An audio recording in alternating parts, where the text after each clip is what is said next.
is a thick, dark brown liquid found deep in the Earth's crust. It's a mixture of different hydrocarbons, molecules made of hydrogen and carbon.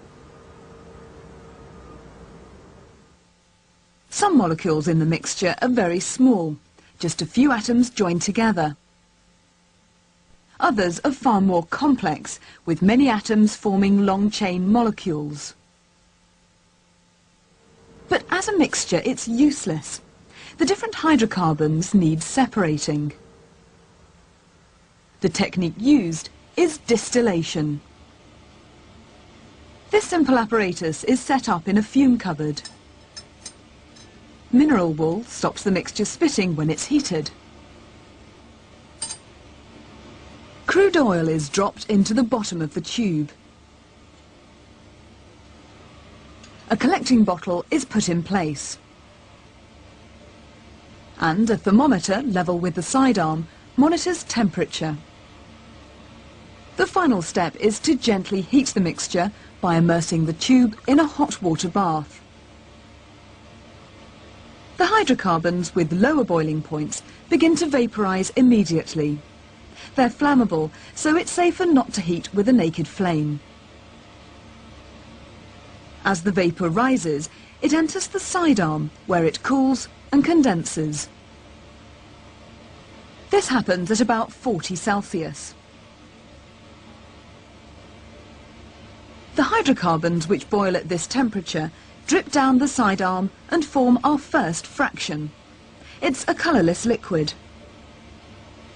The temperature stays at around 40 until all the hydrocarbons with this boiling point have vaporized.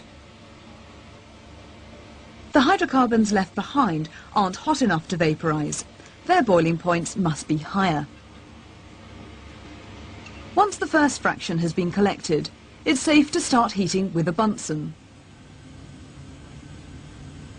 As the temperature rises, other hydrocarbons begin to boil. A new fraction is collected at about 60 Celsius. It's slightly yellow in colour. And so the process continues.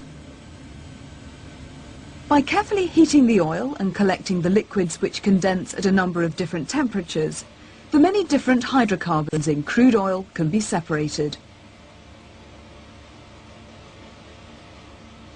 This is known as fractional distillation. On a larger scale, a fractionating column is used. The oil is heated with an electric heater for safety. The vapour is condensed by a Liebig condenser and is collected in a conical flask.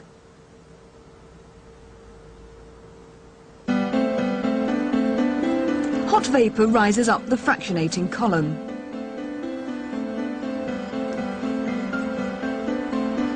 It's a long way to go, and the further from the heat source, the cooler it gets. Most of the vapour condenses on the glass spiral inside the column and drips back into the mixture. Only the hydrocarbons, which are still vapours at the very top of the column, enter the sidearm and condense to liquid. Industry uses the same process, but on a mammoth scale, in huge fractional distillation columns. The hot oil enters near the bottom, at a temperature of 330 degrees Celsius.